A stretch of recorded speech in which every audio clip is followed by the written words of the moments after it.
Welcome to the Driving Forward podcast. It's Thursday, February 27th.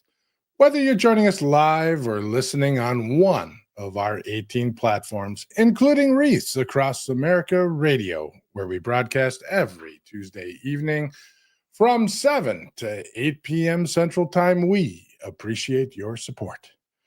Next week, March 6th, we have the one and only Charles Gracie on talking about all things trucking. We'll talk about life, liberty, and the pursuit of recruiting drivers. Charles is a good friend of mine, and I'm really looking forward to just chopping it up with him.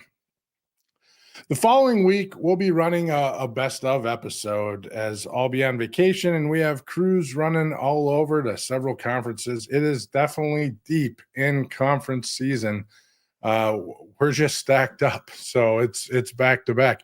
March 10th through the 13th, ATA TMC, the Technology and Maintenance Council annual meeting in Nashville, Tennessee.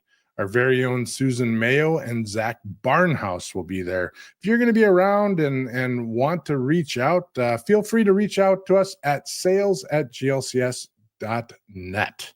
Almost immediately following TMC is TCA Truckload 2025 in Phoenix, March 15th through the 18th. There we have Susan Mayo once again, Mike Turner, and Robert Bain. Carriers, if you haven't signed up, remember the registration is now only $500. That doesn't matter if you're a TCA member or not. If you want more details on this, visit tcaconvention.com or look back a few weeks on our YouTube channel and watch the episode we had with Xander Gamble and David Heller from TCA. It's a pretty interesting event. I love going every year. Once again, I'm going to be on vacation at this time. It's one of my favorite events of the year. That closing ceremony, the closing dinner ceremony is absolutely something that resonates with me every year. The Freight Movement and Broker Carrier Summit Big Road Tour is going to Matt's Friday night, March 29th. Following the concert from 9 p.m. to midnight, we're holding an event downtown Louisville at the Tavern on 4th. If you haven't been to one of our events, you don't know what you're missing. If you're a driver, broker, owner-operator, company owner, freight tech bro, it doesn't matter. We want to see you there.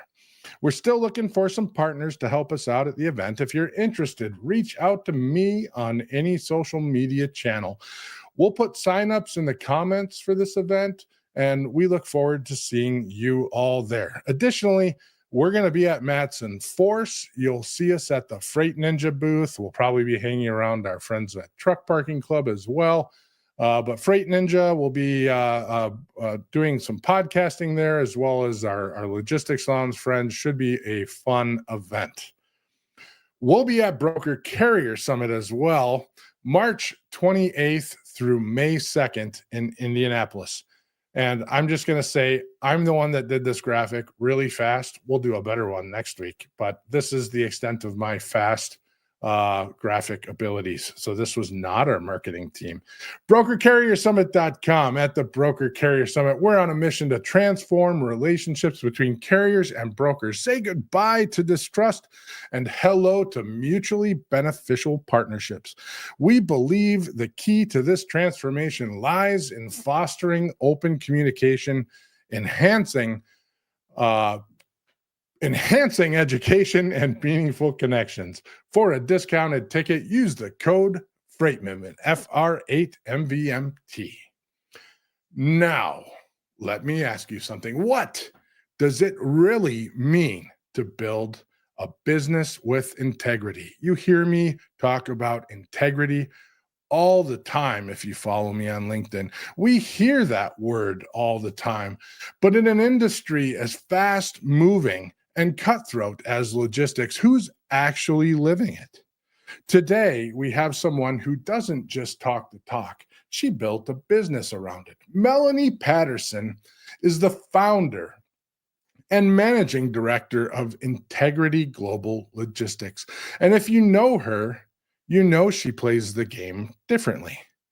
She's built a company that isn't just about moving freight, it's about moving the industry forward, making bold decisions, and standing on firm values that even when it's not easy. So lock in because today we're getting into the wins, the struggles, and the leadership lessons that most people don't talk about. We're diving into what it means to build something that lasts, not just in business, but in legacy. Melanie, welcome to the show.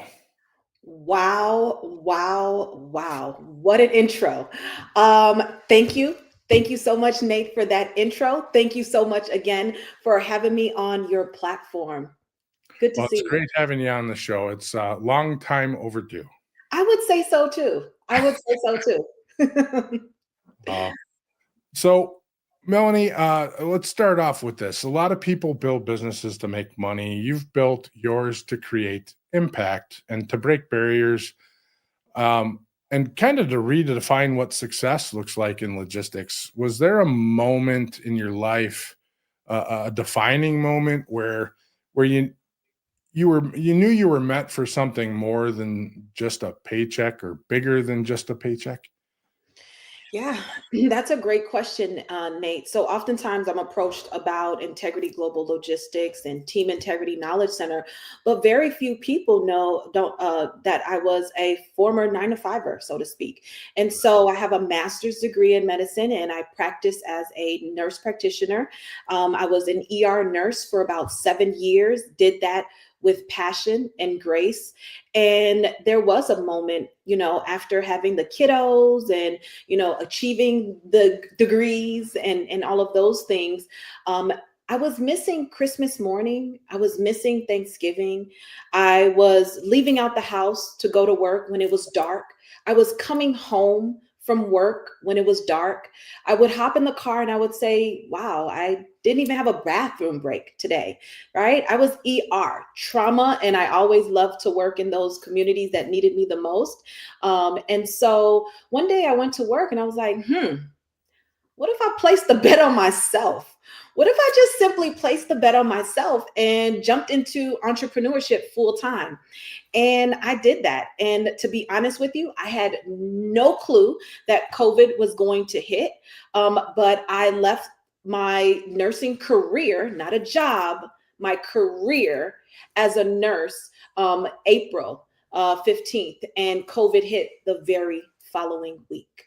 And Oof. yeah, so I was just, tired of playing the corporate game, go back to school for more acronyms behind your name. So if you look at my nursing resume, oh my goodness, the education, the certifications, and all of those things, I did that. And I was like, you know what? There's more for me than climbing this corporate ladder, going back to school to only make 25, 30K extra a year.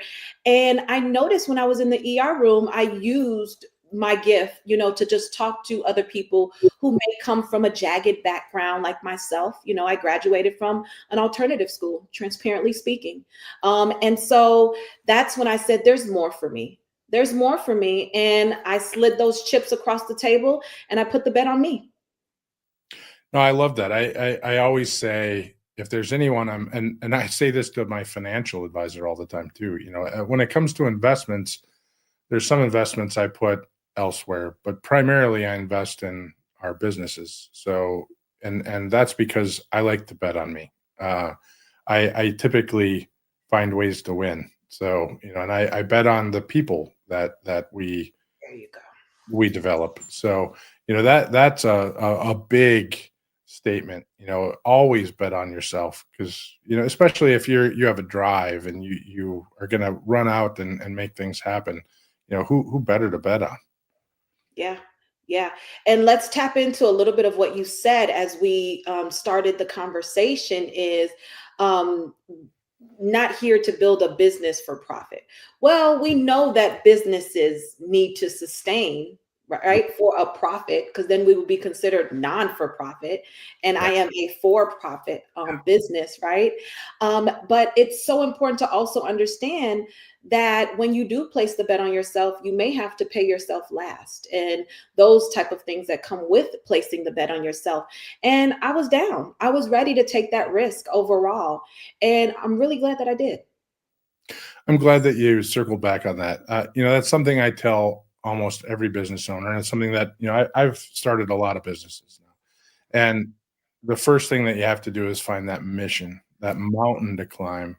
And yeah, you may not be paying yourself, and you have to be prepared for that. It's not going to be easy. If it's easy, you have to ask who else is going to do this. That's the market impact, and who's your competition going to be.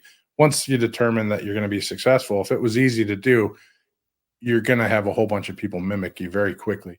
So if it's not easy to do, it's going to be hard. It's going to be really, really hard. And if you achieve your goal, you're going to stand on top of that mountain, and nobody's going to be able to catch you. So that's a excellent point. But to the juncture of the not necessarily building it for profit, but building that mission, carrying the messaging. Obviously, everyone's building for profit. Everyone's trying to be successful and do that, but and make a living, I guess, A is decent living, just right, a decent living. We're not trying to just get by. So, but you want to make a living in something that you're passionate about, and something that you can build others as well. So, and see that they create a passion on, and that's something I see you doing. I see that through your social media. I see that through the people that you touch, and the people that support you. So, can you talk a little bit about that? yeah. Through the creation of your businesses, and how that sort of created a mission for other people as well.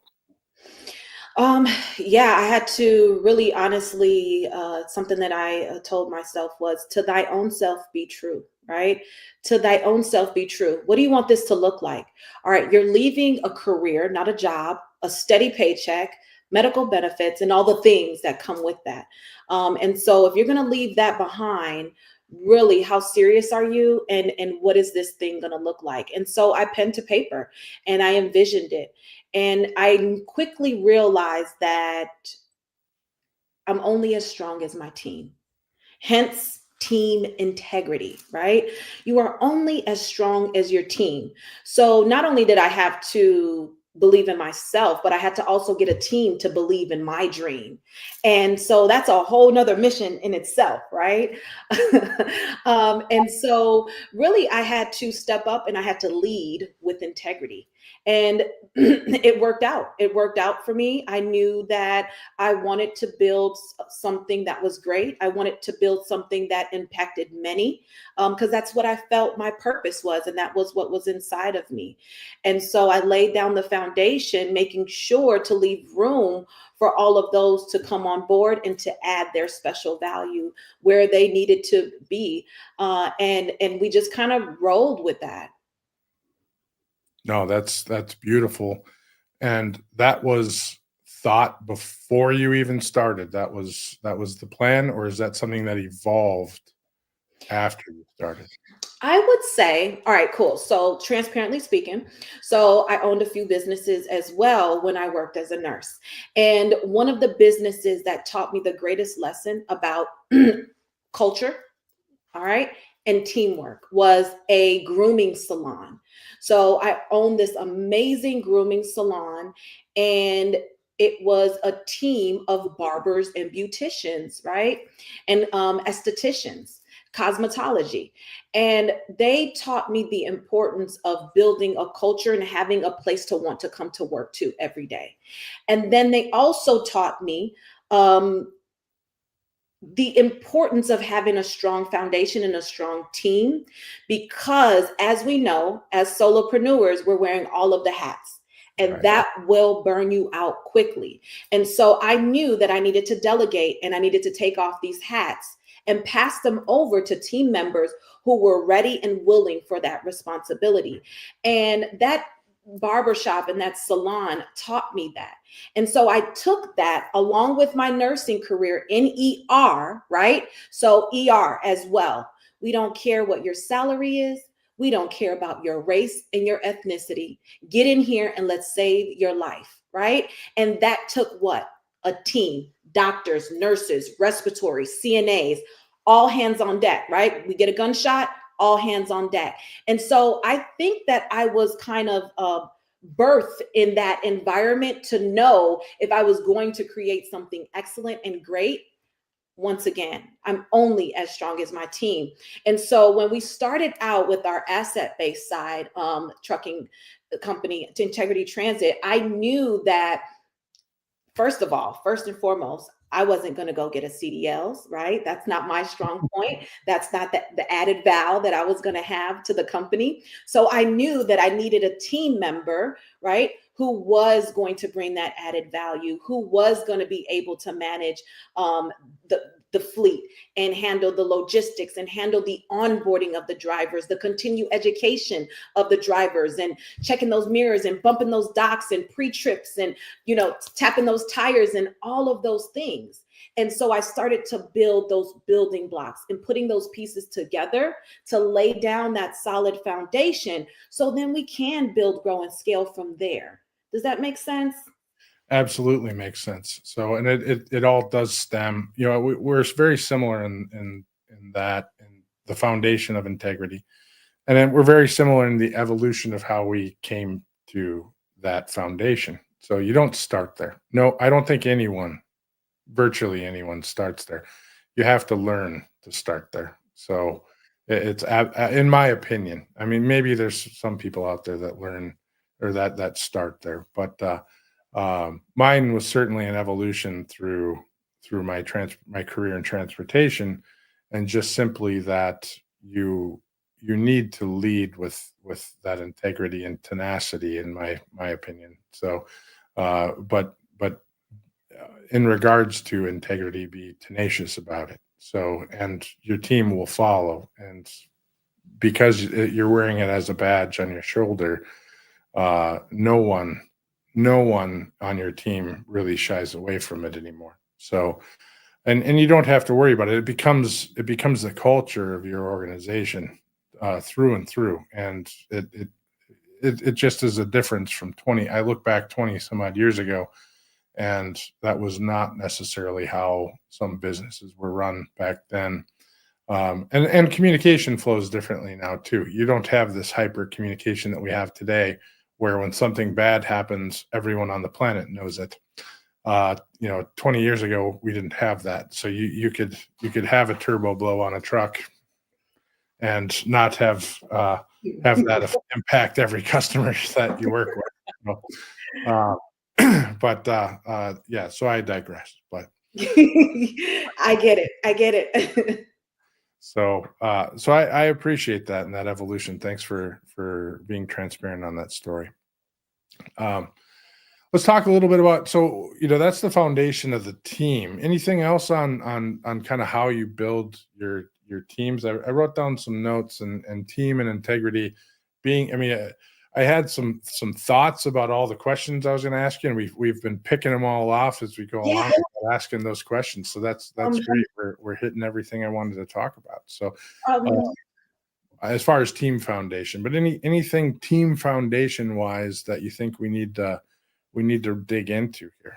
I have one additional, I guess, something that can help others, especially right now in this market, I guess, and overall small carriers and small fleet owners, as I've been there.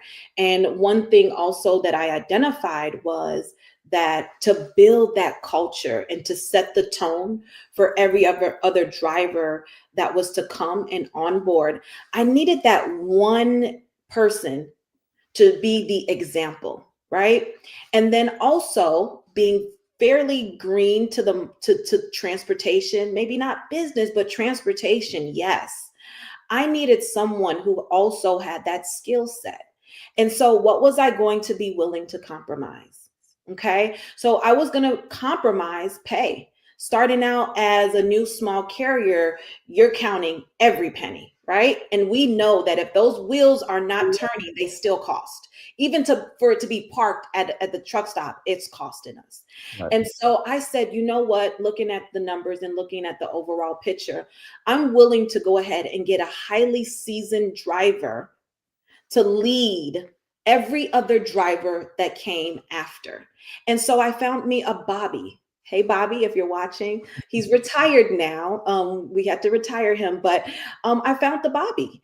And a Bobby came with 20 years of experience, over 1 million miles on the road with no accidents, and just a wheelhouse of knowledge.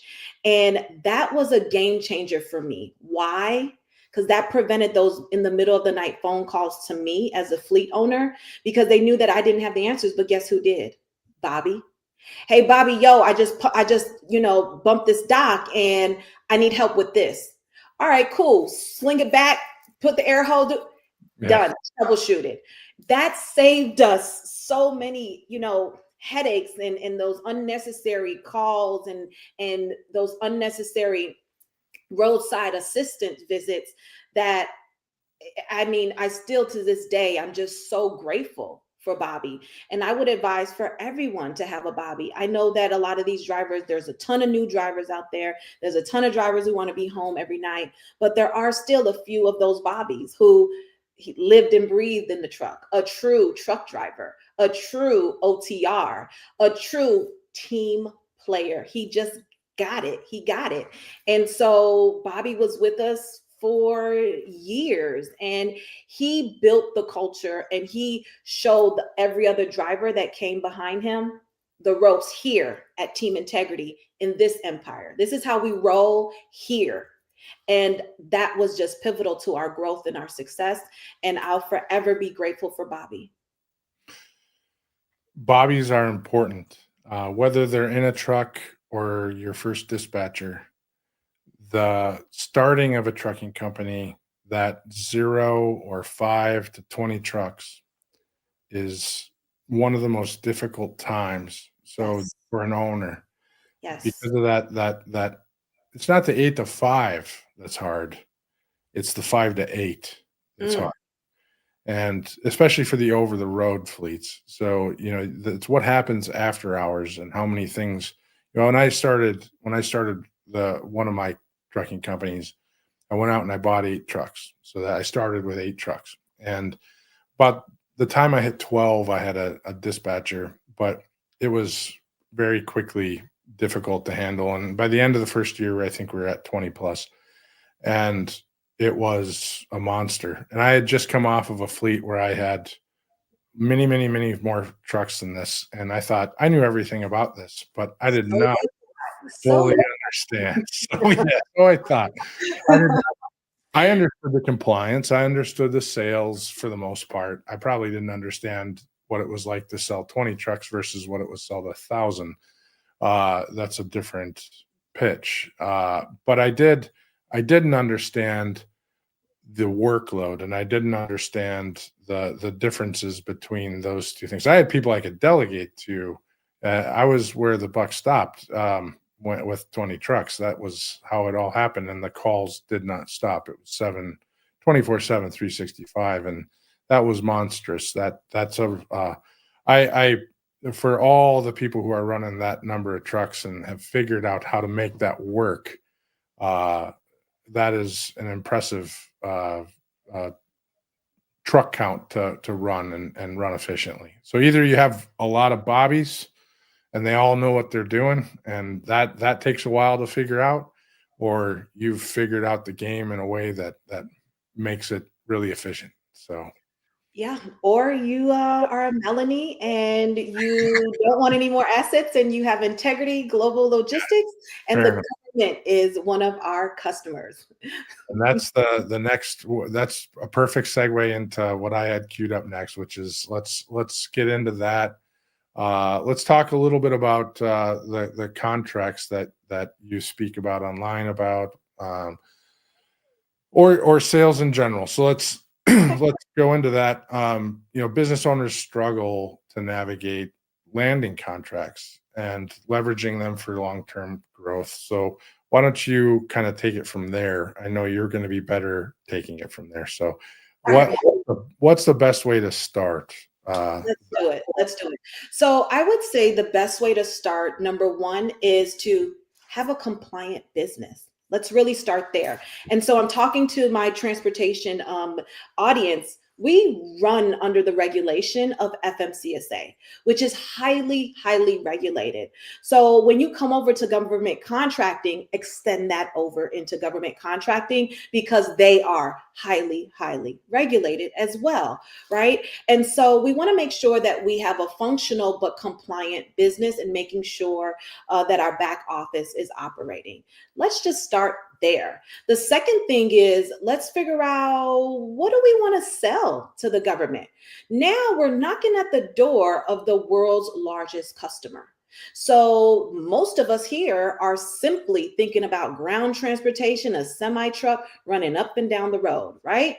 Well, this particular customer handles what? Vessels, rail, ground, warehousing, package, crating, distribution, moving, storage. Do you see where I'm going? Logistics, freight transportation, logistics. Just help us dispatch these units, right? So this is a customer where it truly is entrepreneur's playground for diversification of your portfolio. And so we need to understand, what am I selling? Number one, because you can get lost in all of the millions of dollars that are on the table and the opportunities that are available. But you cannot come into this industry and be a jack of all and a master of none. We need to build trust with this customer. And the best way to do that is what? To be authentically yourself, to operate with integrity, and just showcase your core competencies. What do? Are you dry van? Are you reefer? Are you flatbed? What is your network, right? Because this is a very large customer. So this is not just like knocking at a shipper's door, right? These are missions. These are projects. These are initiatives that they are piloting and carrying out throughout the world. And so this is a very different sales pitch. This is a very different approach. And so you need to understand, what is my added value and what am I going to sell to them to where I can get my foot in, showcase to them, yeah, I'm a small business owner, but I'm here to do big business, baby. Right? And so that's what it looks like, just kind of starting out. Then everyone is register on sam.gov. Yes, absolutely. Register on sam.gov for sure. But did you guys know you don't have to be registered on sam.gov to do business with the government? What do you mean, Melanie? You can actually be registered in your backyard. Start in your backyard, small business owners, small carriers. Start in your backyard. There's a ton of departments and agencies that procure transportation services, i.e., Social Security Department, right? A lot of these universities and colleges, right? How are they getting the food from the warehouse to the college and the university? It's transportation. Mail services, right? We're going to touch into that. How are they getting the mail from one building to the other building to the other building, right? A lot of these hospitals and organizations for medical supplies, laboratory, transportation, right? Artillery vehicles, transportation, logs, trees, when they're going to revamp a forest preserve. That's flatbed. That's transportation. So understand what you want to sell and understand how they purchase it. And we can start on the ground level of your backyard. And then we can also, of course, absolutely register in sam.gov, register on DSVS, get a capability statement, find out who your top customers are, and start knocking at the door. Now we want to be careful because with shippers and manufacturers, we sell to them different. And so, yes, it will be like, hey, let me take you out to lunch. Let's do, a lunch and let's talk about it. Not with this customer. So there's a thin line between soliciting and marketing. And so you want to understand what that verbiage and that conversation needs to kind of look like. Then the most important thing is you need to align yourself for subcontracting opportunities and you need to bid. They don't know who you are. They're not going to come say, hey, look, I got $1 million for you. Can you please come get it? That happens once you build a relationship with them. And so starting out, knock on their door, get uncomfortable, step from behind your computer, go to industry days and attend and be active. So a question, the difference between soliciting and marketing, you started talking about that a little bit. So industry days, the stepping out behind your computer, let's talk, because government is absolutely different than Absolutely. a general customer. And most, to be honest with you, I feel like over the last, and I've talked about this ad nauseum, but I feel like small trucking companies have forgotten how to sell. So over the Oh, oh, years, do you want to talk about that? I feel like that's why the spot market has grown is we've just in general forgotten how to get out there and sell freight in generally. And so we've leaned on, and I am not anti-broker by any mean. There is certainly a place for that relationship, and there's a healthy place for that relationship. Some of my good friends have brokerages, but the healthiest thing for a trucking company is to have a good percentage of direct contract freight or outbound freight, head haul freight. And so when you start talking about soliciting and marketing towards government contracts, can you talk a little bit deeper about that? Describe that a little further. Yeah, I have to. So pardon me, I have to.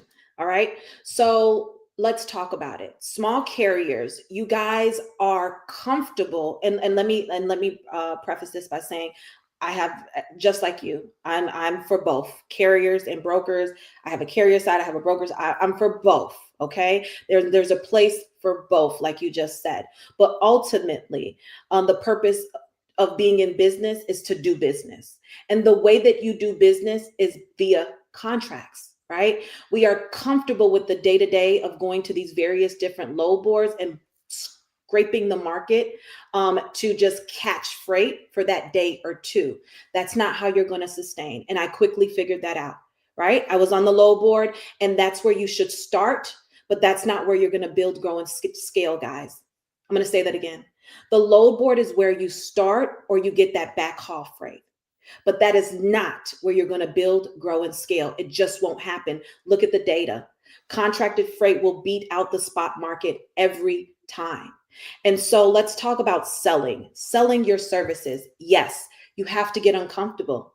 Yes, you may need to understand, how are you going to pitch yourself? Yes, you do need to understand, who am I going to pitch to? All right. Study that person, study that company. And so, all right, I'll tell you guys how I did it. All right. May not be the best way, but this is what I did, right? We're operating and we're working as a carrier, and we understand the pain points, right? We understand the pain points that the broker may be experiencing and the shipper may be experiencing, because we're working in that environment. We're running that particular lane. Well, guess what you should leverage when you're pitching? That right there. Right. Another thing is, there's nothing wrong with you going to a warehouse and talking to some of the truckers who are bumping those docks. They're going to tell you exactly the problem that they're having. Right. They're going to voice that. Your customer may also tell you what some of the bottlenecks and challenges are. And you need to speak to how you are going to bring resolve and resolution to that. You can throw around numbers for sure, but they really want to know, how are you going to solve this, and how are you going to outbeat my current cost? And so that is one thing that I think would be essential. Instead of just buying a list of shippers and carriers to just cold call, for me, I just wasn't that girl, and I didn't want to just go down the list and call 50. That was my number, 50 people per day. It didn't pan out for me. And so I said, well, what if I customize this thing? And then what if I started to be a little bit choosy and determine who I wanted to provide my services for? Who are those customers? What are their challenges? And how can I answer it? And how can I be the best price on the market? Right. And so those are some of the things that you need to identify just starting out, is do the research, date the customer that you want to carry for, date them, right? Take them out. Enjoy that date too as well. get Sure. to know them. And then the next thing is walk into the room with confidence. That can be sniffed out in the first 2 minutes of a conversation. And so when you do get the chance to land the meeting, don't waste their time. You should have about a good 30 minutes to land it, and also have a solid follow-up process, right? So we've done the research, we've studied the customer, we've got our pitch together, we have everything that we need to land the meeting. We then put in the work and the effort to land the meeting, right? Getting in contact with that right personnel, shaking the right hands to lead you in the right directions. Relationships are everything, hence. Then we land the meeting. All right. So now we are in front of the stakeholder and the decision maker. They only have a limited amount of time, right? Land it 30 minutes or less. Talk to their exact challenges and showcase to them that you've been researching them, that you've been studying them, and how eager you are to showcase to them the added value in this partnership. And end it by, just allow me to quote your lane, right? No obligations here. Just allow me to quote your lane. That's what it looks like on the shipper side. On the government side, though, that looks a little bit different, right? So you are going to really get their attention by answering of RFIs and RFQs. So the government does post RFPs, but they also post RFQs and RFIs, requests for quote and request for information. Yeah, that may not necessarily have a dollar amount attached to it, but what are they saying, Nate?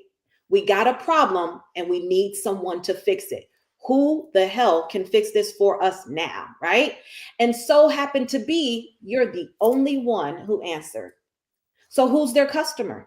And then where's the competition? So you have to answer those sources sought, those RFIs, those RFQs for sure. And then that's one way we sell. And then the next way that we sell is being aggressive with our outbound email marketing, right? We're just not going to say, hey, can we take a debriefing? Can we do a capability statement debriefing meeting? No, our subject line is going to have a contract title and a contract number in it. And I know you were the one who awarded it. And I know that this contract is coming up for renewal in the next year. Let's talk about it. Right? So I know this is new freight, new money on the line, and I want to position myself before it even hits the streets to let you know, hey, how are you? My name's Melanie with Integrity Global Logistics. Let me tell you a little bit about us, what we've done for some of your other departments, how we've saved them money, and how we can do the same for you and make you look good. And absolutely targeting their specific contract that you know is coming up. Yeah, perfect. So we're going to take a quick break here for a couple of minutes. When we come back, if you guys have any questions for Melanie, queue them up, send them over. We'll answer them at that time. We're going to dive right back into the sales strategy when we get back. If your fleet's downtime looks like chaos, you're missing out on GLCS. In the fast-paced world of trucking and logistics, time is everything. Meet GLCS, your expert partner in managed IT services. We integrate seamlessly with your team, bringing seasoned IT professionals with deep transportation and logistics expertise. Imagine your software updates running smoothly, complex issues resolved quickly, and operations humming with efficiency. GLCS has your back. Our support doesn't just fix problems, it prevents them. With our industry connections and proactive approach, we keep your trucks rolling and your brokers working. Think of us as the added resource your company needs to unleash its full potential. Visit glcs.net today and keep your business driving forward. GLCS, where efficiency meets expertise. What is up? We are live from Matt's.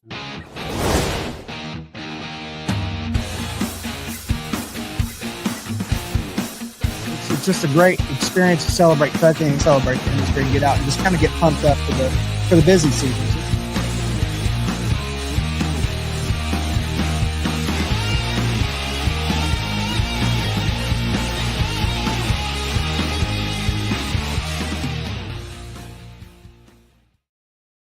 Still love what she did with the Matt's commercial there. That's awesome. We should pass that over to the Mets team. Why not? Get that out there. Yeah, yeah, absolutely. We maybe need to put it on the socials. So it's good. Plus, you get to see Chris Thomas hopping around. So it's always good to see him hopping around. All right, so let's roll back. You had talked a little bit. So in the beginning of this discussion, we had talked about having missions and climbing mountains, or I had said that. So something I always talk about when people start discussing spot market is not going out and just grabbing the best rate that you can possibly get. So talking contracts, having that mission, and giving someone the ability to sure, you might be able to find a spot market rate that today is higher than the contract, but tomorrow it may not be. And with one phone call, and in a government contract, in one phone call, you book 3 years worth of freight. Potentially, it might take a lot of phone calls to get there, and it takes a while to close that contract. But once you're done, you have many years of business that's just booked, and it's repetitive. It may be daily, it may be multiple times a day. It may be a large contract, and it gives you that mission, the reason for your potential. If you're a small carrier, it's the reason for your existence at that time. If you're a large carrier, it's another lane that gives you a core competency. And then you start looking for that backhaul, or potentially it's round trip freight, whatever the case may be. But it gives you that mission. It gives you that mission. If we're talking about direct customer freight that's not that's not government freight, it's the same exact discussion. It's one phone call, multiple phone calls to close the business, but you're booking a mission. You have one load a day, 3 loads a week, whatever the case may be, and it gives you that mission to cover that's not going anywhere, but it's going to an intentional place that now you can work to get that backhaul from, or work to get the head haul from if this is backhaul freight. So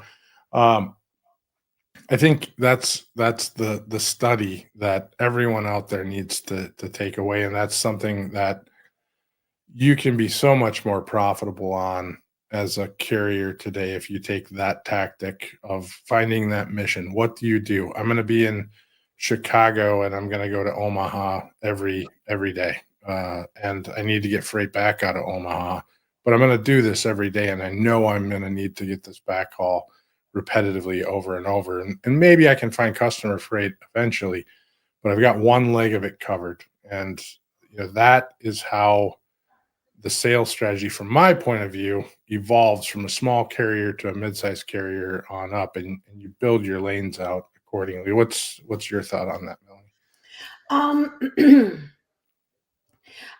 I think you're dead on. You're spot on with that. I think that you're correct. I think that it's important for small carriers to understand the importance of seeking contracted freight, for sure. I will be transparent and say that with a lot of these government projects, it's just doesn't look like a cold food storage. It just doesn't. Sure. You know what I mean? And it's not that type of opportunity. I would ask of you to really put on your CEO hat and really understand, once again, the purpose of having a business is to be for profit and to make a profit in business. And so these are contracts that are project based in various different cities and states, and requirements, right?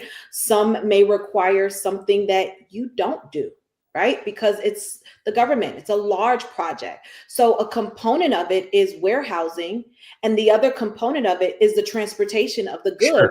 To that warehouse, right? And so I don't have a warehouse, right? But my partner does. And so I still can go for this opportunity if I bring Nate in. I say, hey, yo, Nate, come look at this solicitation with me. This is your requirement here, here, here, and here. Can you fulfill? Nate is going to say, yep, I sure can. I'm going to say, Nate, what's your price? Nate's going to say, this is my price. I'm going to say, all right, cool. And me, as the CEO of this company that's compliant, registered, has the authority, structured, is going to bid as a prime contractor on behalf of my company and Nate And me and Nate are going to partner together on this opportunity to fulfill in that particular mission. And we're going to duplicate that over and over and over. Then you have some opportunities, like we have one now, a 10-year contract, and it's Monday through Friday delivering the same thing every day, right? It's pharmaceuticals. We're delivering, we pick up and we drop off. And so it is the same thing every day, day in and day out. And so it varies. You would have to have flexibility as well in the government contracting space. And so your net worth is only as strong as your network in government contracting. They don't want just 1 to 5 trucks. That won't get it. Right. And so in some opportunities, yes, let me say this: local municipality, county level opportunities, very much so. Small, new startups, small opportunities are there. So that's where we take those portfolios. So when I have a portfolio presented, a client, right, presented, and they say, hey, I've only been in business 6 months, I only have 2 Sprinter vans. All right, let's definitely take it down to the local level and let's take a look at those opportunities. So you just have to look at the solicitation, look at the mission, and see exactly what is required of you. But nonetheless, overall, that is contracted, right? And so I say all of that to say this, Nate, a lot of people are like, oh, I want to scale. I want to scale. I want to scale. I want to scale. I like that word too, but I want to ask of you, what about sustainability? Right. So that went exactly where I was hoping it would go. So, which I appreciate that you brought up the type of business and kind of structured that out. And so how you build the contracts that are out there, or how you fulfill the contracts that you're bidding on, and the wide variety of them, I think is important. And then you look at, okay, you have a 3-year contract, you have a 5-year contract, and your exposure to that. The sustainability of them is great, but then your exposure to what happens at the end of that contract. So that sustainability to that. I mean, I assume that's what you mean by sustainability. If you go out and buy a whole bunch of assets and have to deal with that at end of contract, that becomes difficult. So on the same hand, there may be times where that's the best play, is to go asset heavy or property heavy on a contract, but those are probably fewer than further between. So, Yeah. Perfect. I was wanting to kind of dig into the types of contracts that you're talking about, and the fact that there's warehouse plays, and that there's local regional plays, and Sprinter vans. That these are all types of business. All kinds. Yeah, anything and everything. You kind of got to think outside the box, and it's not just big trucks moving around. No. So that's not really what it looks like for us overall. It's a component. And so, once again, for me as a CEO, I feel like one of my essential duties is to bring revenue into the business. And so, if I can leverage this beautifully structured company that's compliant, that has these certifications attached to it, that have these multi-million-dollar contracts successfully completed and fulfilled, why can't I take on various different opportunities and partner with some of my other contractors to fulfill? And so it can be anything from local courier service, where you're using regular sedan and vehicles, to your box trucks and to your semi flatbeds. And then once again, your warehousing and distribution. Personally, just because we can, we supplied pens and papers to the government, and they're not asking for 2 boxes, or 1 pallet, and so I think that that's fun, and I like that I have the ability to add that kind of diversity into the business. So yeah, definitely. All over. Sure. Perfect. So as we're starting to kind of wrap up a little bit, I'm going to make this a little more personal as we're kind of wrapping it up. We started off personal, we're going to end personal. Okay. So we started on trust, integrity, and team.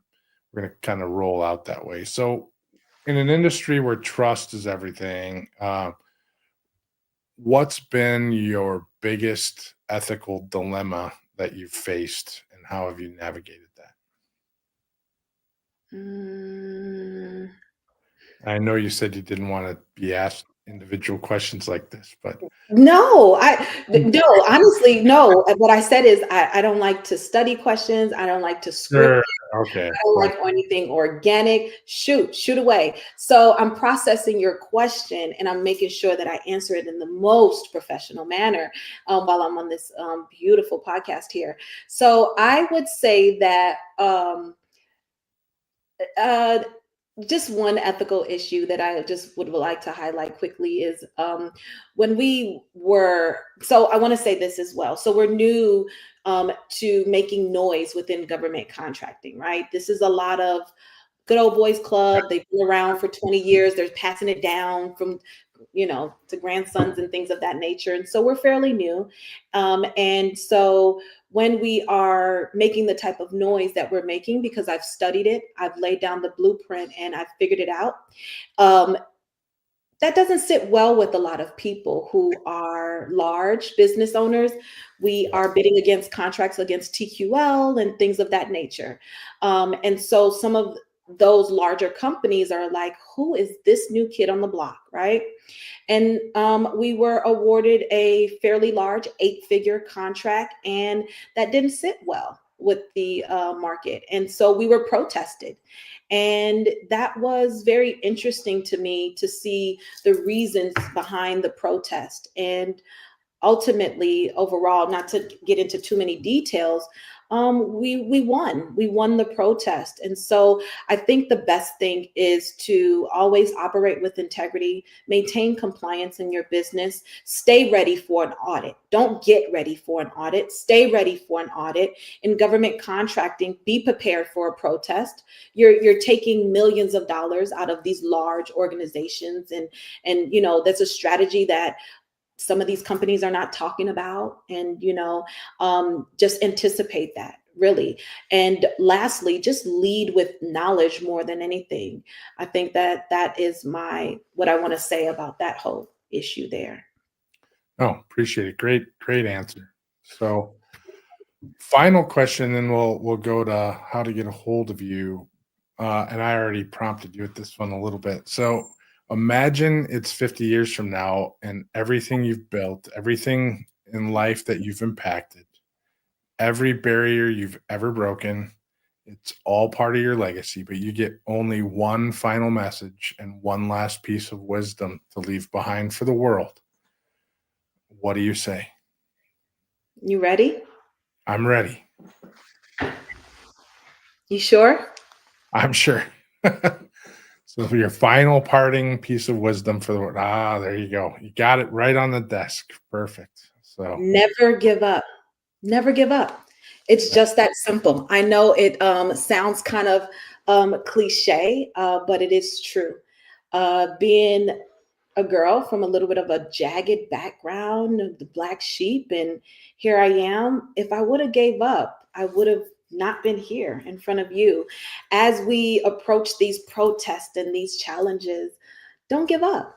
Don't give up. Never, ever, ever give up, and place the bet on yourself.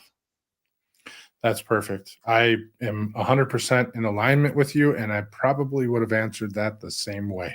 So the moment you give up, you're out of the game. You You're quit out of the watching. game. You're out of the game. I've said that to so many different people. I can't count. So Melanie, it's been great. We could have talked for a couple more hours. I think. We'll get you back on and make sure that we sculpt it on a maybe particular target next time. So, but this has been great. It's been great just having a chat about everything. So, how can people find you? Socials, websites, etc. Yeah, I'm everywhere. Me personally, Melanie Patterson on all social media platforms, and then Team Integrity Knowledge Center on all social media platforms. And then if you want to shoot us over an email, info at teamintegrityknowledgecenter.com. And then for Integrity Global Logistics, it's info at Integrity Global Logistics. Thank you. Thank you, Nate, for having me. Hey, real quick, before we go, can you just do a quick snippet on Team Integrity Knowledge Center, saying what it's about? And Oh, absolutely. I don't think I did enough enough of a intro there on Team Integrity Knowledge Center. I feel like that's your education platform, and I want to make It sure is.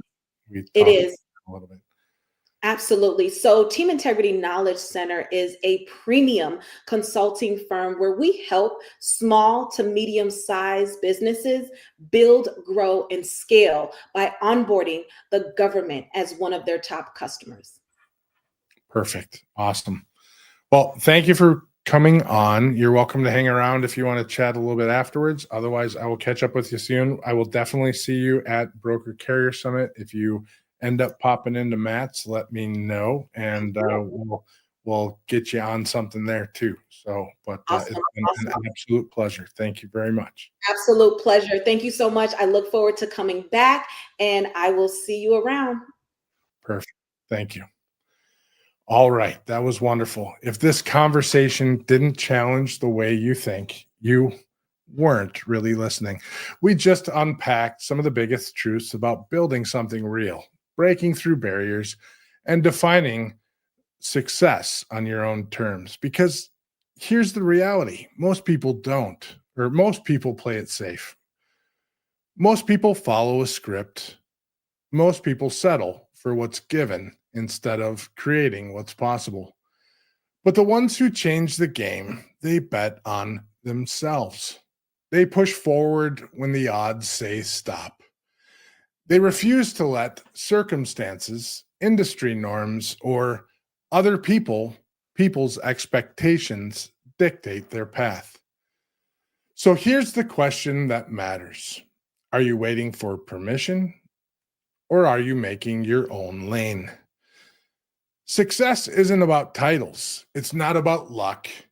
It's about the work, the grind, the mindset, the integrity behind every move you make. And at the end of the day, you either leave a mark or you leave a regret.